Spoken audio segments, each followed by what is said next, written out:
إن الحمد لله الذي خلق السماوات والأرض وجعل الظلمات والنور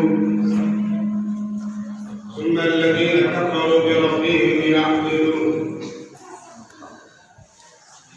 والصلاة والسلام على سيدنا وحبيبنا سندنا ومولانا محمد بن عبد الله صلى الله تعالى عليه وعلى آله ومن دعا بدعوتهم إلى يوم الدين.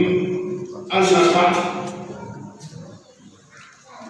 صاحب الفخامة والرئيس لهذه الحفلة المباركة والمدير العام لهذه الجامعة المؤقرة الشيخ سلامة الله حفظه الله ورعاه، وإخواني في التدريس أساتذة هذه الدار الحبيبة، وإخوتي الطلبة، السلام عليكم ورحمة الله وبركاته. في الواقع إنني حضرت في هذه المدرسة الكريمة في هذا المعهد العلمي العظيم لأول مرة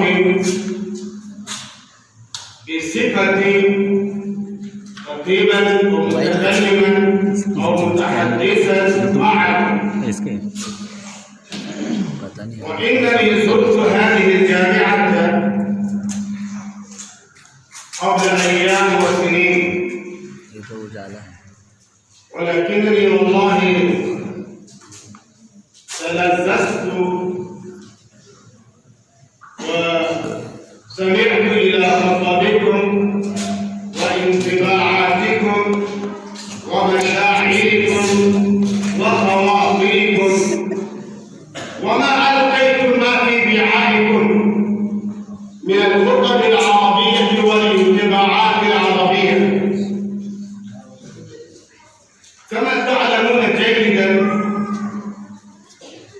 إن اللغة العربية إنما هي أكثر انتشارا في العالم كله، وإن العرب كانوا يتكلمون بالعربية قبل نزول الوحي، لأنها كانت لغتهم، ولكن لما أنزل الله سبحانه وتعالى كلامه الأخير في هذه اللغة الحبيبة، في هذه اللغة الكريمة، فأصبحت هذه اللغة لغة دينية، لغة ربانية، لغة إلهية، لغة عظيمة. اختار الله سبحانه وتعالى هذه اللغة الحبيبة الكريمة الجليلة لإنزال كلامه عز وجل إلى رسوله الكريم صلى الله عليه وسلم. أيها الإخوة الكرام، والله أنتم في معهد صغير أو في مدرسة ضئيلة، والله لم يكن في بالي أنكم ستقدمون مثل هذه الخطب أو مثل هذه الكلمات أو مثل هذه الانطباعات أو مثل هذه المشاعر أو مثل هذه الخواطر أو مثل هذه الأحاسيس في لغتنا العربية وفي لغة ربنا سبحانه وتعالى، اللغة التي اختار الله عز وجل وأنزل كلامه الأخير بواسطة جبريل عليه الصلاة والسلام إلى نبينا الأخير محمد صلى الله عليه وسلم، حيث قال عز وجل: اقرأ باسم ربك. إن هذه اللغة لغة عظيمة، لغة فردة، لغة جليلة، لغة فصيحة بلسان عربي مبين، بلسان عربي فصيح، بلسان عربي عظيم، بلسان عربي مذيع، بلسان عربي كريم. هذا اللسان العظيم، هذا اللسان العظيم الكريم الجليل المفخر إنما يختار الله سبحانه وتعالى لإنزال كلامه. فأيها الإخوة الكرام أنتم تتعلمون، فلكم الفخر. لو كنت مدرسا، لو كنت دارسا، لو كنت طالبا، لو كنت محدثا، لو كنت مبتدئا في اللغة العربية، فلك الفخر والاعتزاز، فلك الفخر والاعتزاز وتمام الإكرام. لماذا؟ لأنك تتكلم بالعربية، لأنك تكتب بالعربية، لأنك تخطب بالعربية، لأنك تخاطب الناس بالعربية، لأنك تلقي كلمتك يوم الجمعة بالعربية. أن الله تعالى أعزك، أكرمك، أن الله تعالى أكرمك بهذه اللغة. إننا رأينا هناك عندنا عديد جليل نسميه أو نقول له أو نعرفه باسم الجاحظ. عثمان بن بحر الجاحظ كان عظيما، كان خطيبا، وكان عظيما، وكان ناقدا، وكان مؤلفا، وكان كاتبا قديرا. إنه كتب في كتابه البيان والتمهيد قصة. إنه كتب في كتابه البيان والتمهيد قصة لموسى اليسار الأسواني. هذا الرجل موسى يسار الأسواني كان رجلا عظيما، كان رجلا ماهرا باللغة. كيف؟